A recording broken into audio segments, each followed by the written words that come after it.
Are you struggling to cope with unexpected emotions or triggers related to your birth experience? In this episode of the Golden Hour Birth Podcast, we share valuable insights and strategies from Module 5 of our upcoming course, Reclaim Your Birth Story. Join us as we explore effective coping strategies, powerful healing exercises, and the importance of seeking professional support. Discover practical tips on navigating emotional triggers, practicing self-care, and creating a supportive network. Whether you're processing your own birth story or supporting a loved one, this episode offers a compassionate perspective on prioritizing emotional well-being and resilience. Tune in to learn valuable tools for reclaiming your birth story and finding peace in the face of challenging experiences. Don't miss this opportunity to gain a sneak peek into our content of our upcoming course. Embrace the power of emotional healing and join the conversation on this episode of the Golden Hour Birth Podcast. The Golden Hour Birth Podcast, a podcast about real birth stories and creating connections through our shared experiences. Childbirth isn't just about the child. It's about the person who gave birth, their lives, their wisdom, and their empowerment. We're Liz and Natalie, the Golden Hour Birth Podcast, and we're here to laugh with you, cry with you, and hold space for you. Welcome to the Golden Hour Birth Podcast. I am your co-host, Liz.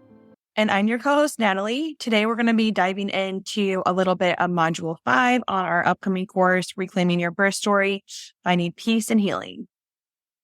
And in this module, we are focusing on the emotional healing techniques that we talk about in our course.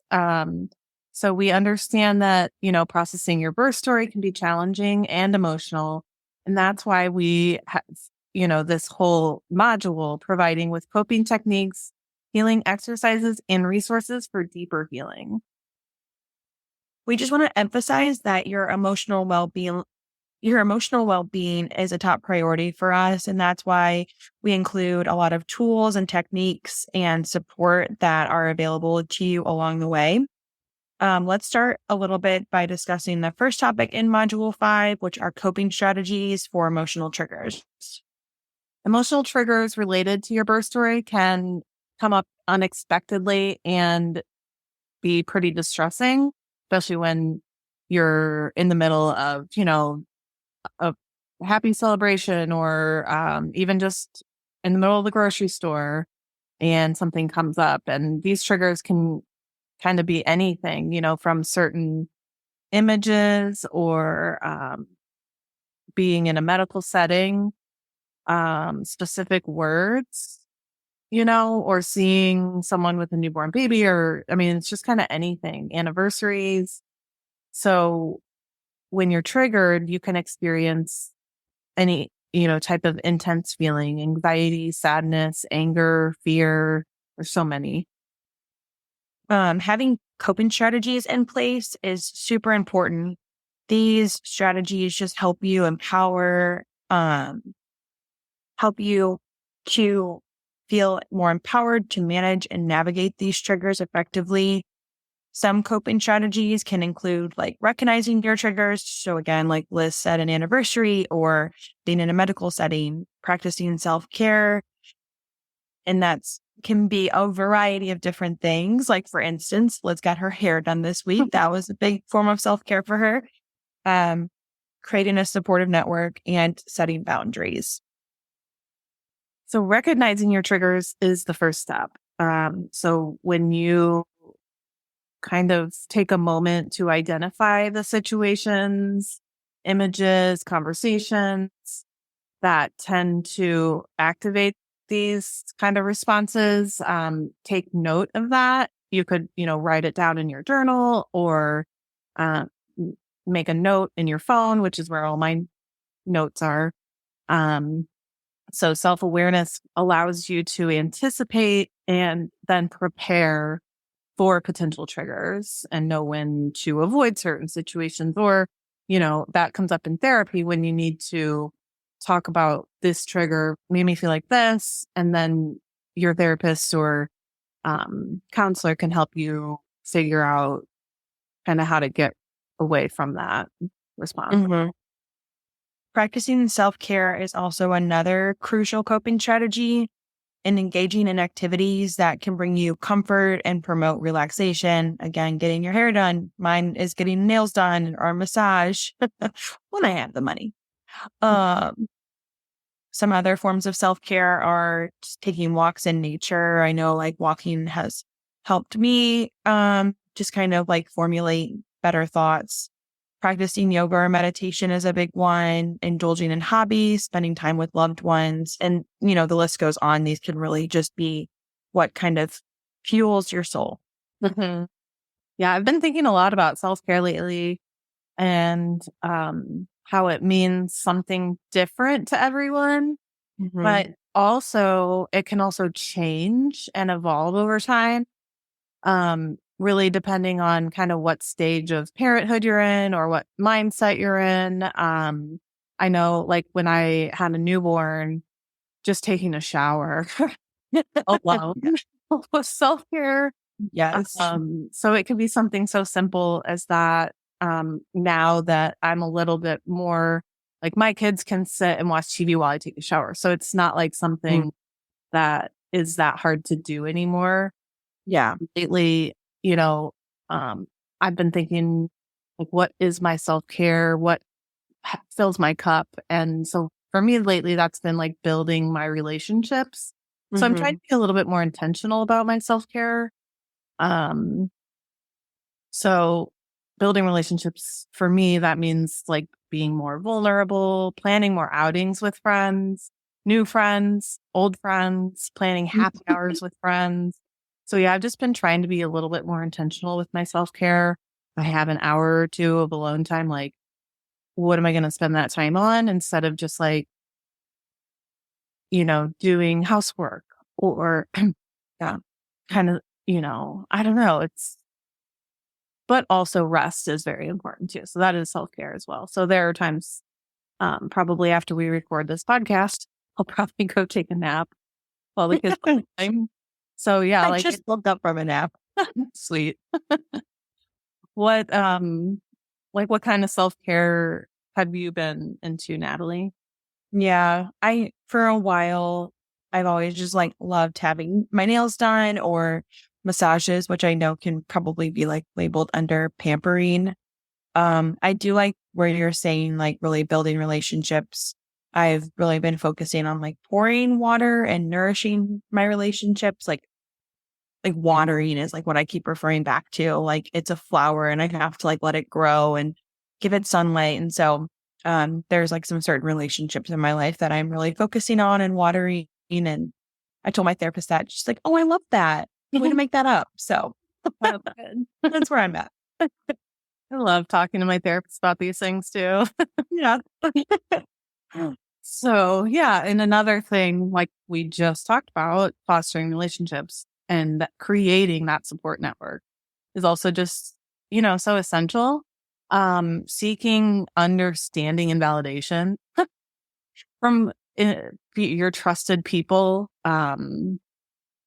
It's just so important to have relationships because they can provide the emotional support when these triggers do arise. If something happens while you're out, you have someone to call or Yeah.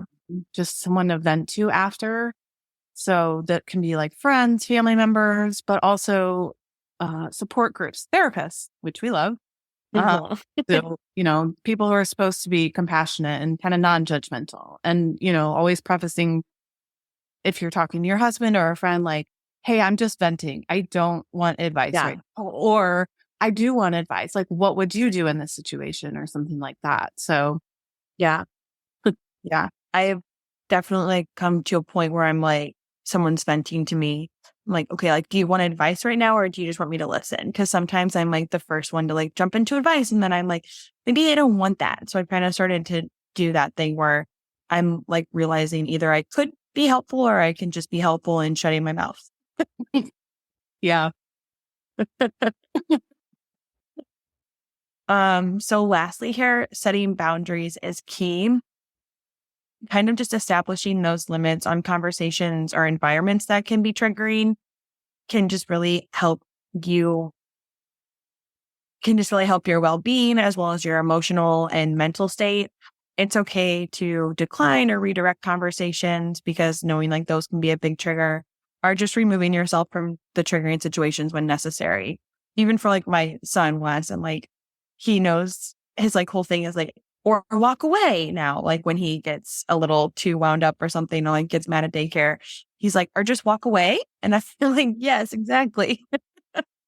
That's a really good point. Yeah, I know like in one of my triggers, it's so silly too. And it's not silly, but when I'm doing bath time alone or something and um the kids are splashing and the bathroom's all wet Yes. and I get wet, Yes. I absolutely hate it. And it triggers something in me and I don't know what it is but it just like I just don't like being wet. I just I hate it don't like cleaning too. up. So like I hate it when late the bathroom just floor is soaked. oh my God, it's terrible. Well, yeah, lately I've just been like skipping bath time if I'm alone. Mm-hmm. It's at work. So yeah, Good. that's my boundary. Yeah. So yeah, so then we have our second topic in module 5, which is healing exercises and mindfulness practices. So these techniques that we talk about, we talk about these more in depth in our course, obviously, but they're to provide, an opportunity to reconnect with yourself and cultivate inner peace. So knowing those triggers and then coming up with solutions to avoid or, just deal with the triggers. But Yeah. yeah, so there are a couple techniques that we have. One powerful healing exercise can be journaling, writing down your thoughts and emotions related to your birth experience, or just even like a trigger or a moment you had can be so cathartic and healing. It just allows you to like release that pent up emotions, gain clarity, and track your progress over time. I did like a 30 days of gratitude journaling when I was pregnant one time, and it was actually very healing. Yeah, I love that about tracking your progress over time because you can Mm-hmm. read back on old journal entries and see, wow, like I was either in a like better headspace then, like what was I doing, or I was in a worse headspace, like look at my progress. Yeah. Yeah. And meditation is another practice that can be valuable. Mindfulness meditation involves focusing your attention on the present moment and without judgment. So through meditation, you can cultivate self-compassion, acceptance, and a sense of calm. I have like a whole playlist of meditations that one of my um, what do you call it? Life coaches that we had through work helped me find like a good playlist. So incorporating affirmations and mantras during the meditation practice can also reinforce positive beliefs and healing intentions, which in our course, we do incorporate a lot of mindfulness meditations throughout each module. Yes. So visualization is also a helpful technique. Guided visualization can just like help in assisting um, and releasing emotional pain and fostering your healing.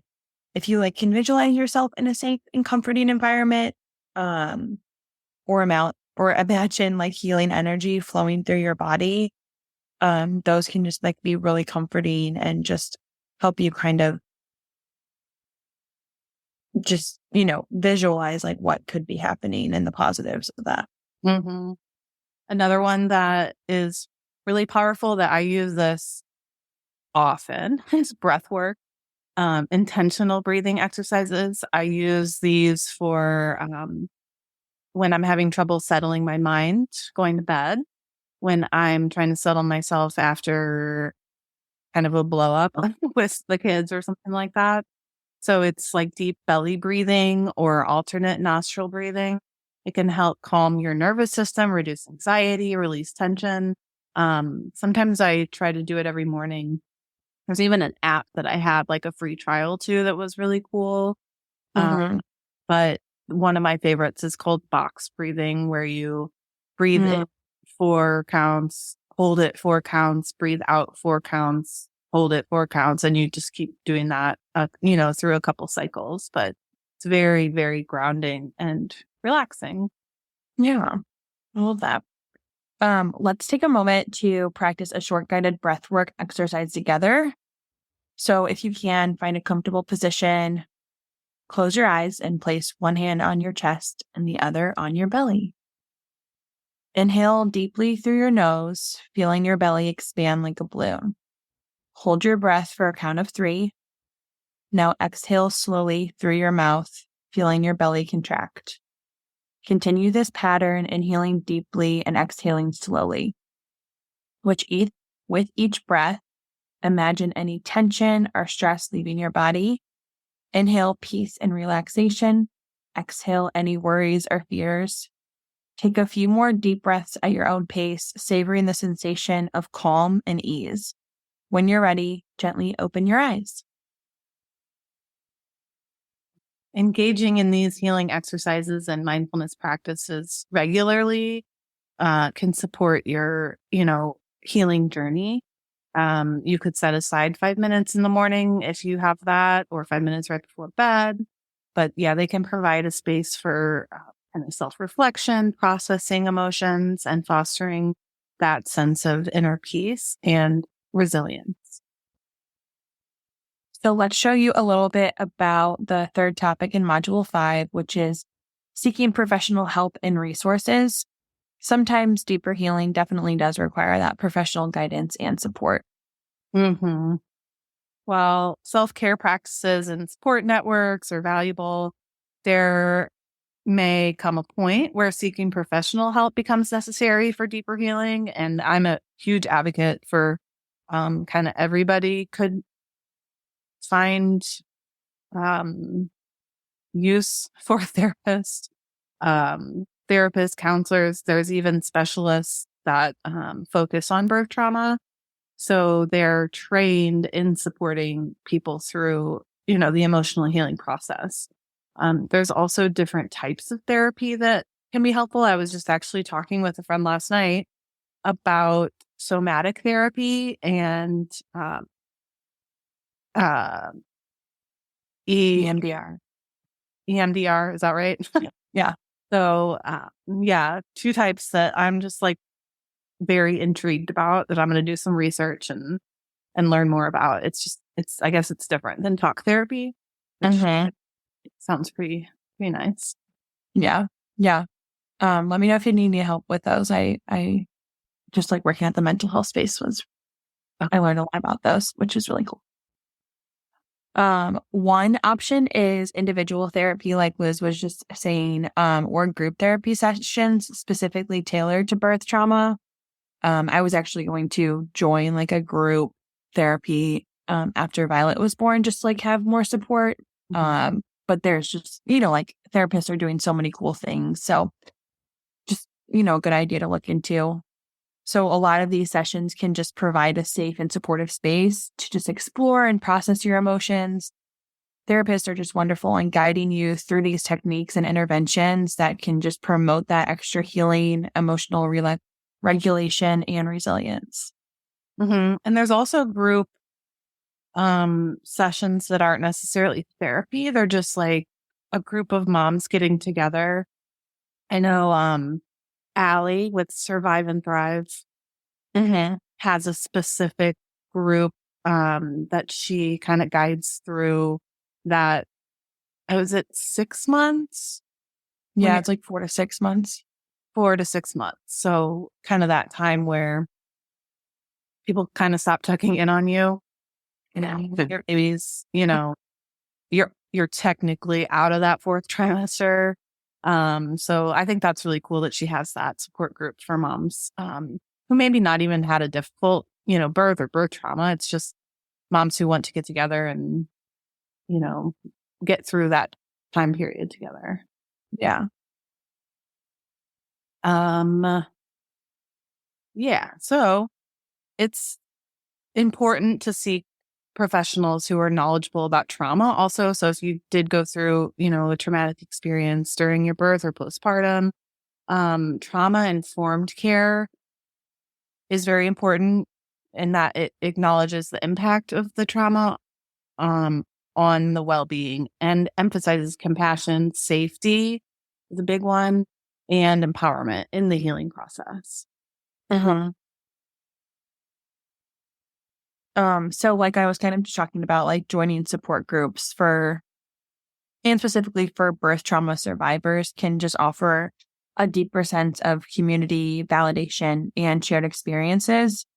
These groups can just provide a way to connect with other moms who have gone through similar challenges and just can offer more valuable insights and support.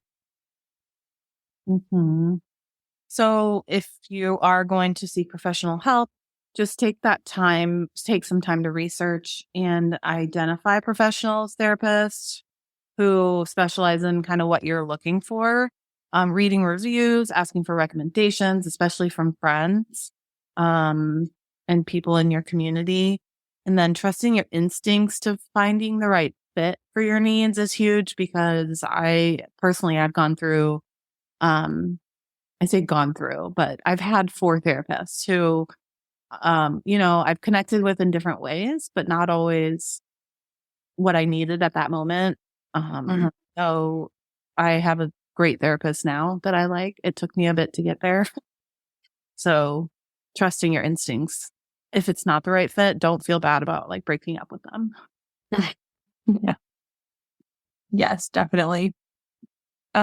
Seeking professional help is really just a sign of strength and self-care. It is not a sign of anything negative. Like, obviously, Liz and I have talked about therapy and how much it's helped us. So, like, breaking that stigma, which I feel like we have at this day and age, and it's not like, oh, be quiet about seeking therapy. It can really just demonstrate your commitment to your healing journey. And it just allows you to access the resources and expertise needed to support your emotional well-being because of, how much like you can talk through. And again, like that unbiased opinion can just help you get to like where you want to be and not be holding on to all of this extra baggage that can just kind of come up at a moment's notice. Mm-hmm. Yeah. Yeah. We definitely encourage you to take a moment, even right after this episode, while it's still fresh on your mind, to research, identify professionals, therapists, support groups. If you need any guidance, reach out to us, because we have a big network of people who can help in different cities, different areas of, life that you're in. So just, consider taking that initiative, schedule an appointment, or even just reaching out for more information. Yeah. So to summarize, the key takeaways for Module 5 are: 1, develop coping strategies to navigate emotional triggers related to your birth story. 2, practice healing exercises and mindfulness techniques for emotional release and inner peace. And 3, seek professional help and utilize available resources for deeper healing. Yes. And again, during our course, which is coming out soon, we go deeper into all of these. We, go through coping strategies. We have worksheets, we have journals that help, get through these techniques, and just a place for you to track your progress as well. So we hope that this episode has provided you with a few valuable insights and tools for your journey. Just keep watching this space. Find us on Instagram.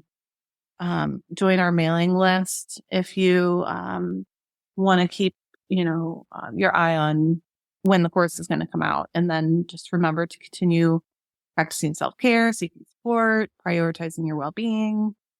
Awesome. We will see you next episode. Thank you for joining us on this episode of the Golden Hour Birth Podcast. We hope you've enjoyed our discussion and found it insightful and beneficial. Remember, the Golden Hour Birth Podcast is made possible by the support of listeners like you. If you appreciate the content we bring you each week, consider leaving us a review on your favorite podcast platform or sharing the show with your friends and family. Your support helps us reach more people and continue creating valuable episodes. If you have any questions, suggestions, or topics you'd like us to cover in future episodes, We'd love to hear from you. You can reach us on our website, www.goldenhourbirthpodcast, or connect with us on social media. We value your feedback and want to make sure that we're delivering the content you want to hear. Before we sign off, we'd like to express our gratitude to our incredible guests who joined us today. We are honored that they trust us enough to be so open and vulnerable. We're grateful for their time and willingness to share their stories with us. If you're interested in taking the conversation further with us, join us on our Facebook group, The Golden Hour Birth Circle. We'll be back next week with another exciting episode, so be sure to tune in. Until then, stay golden and remember to take care of yourself. We'll catch you on the next episode of the Golden Hour Birth Podcast. Bye!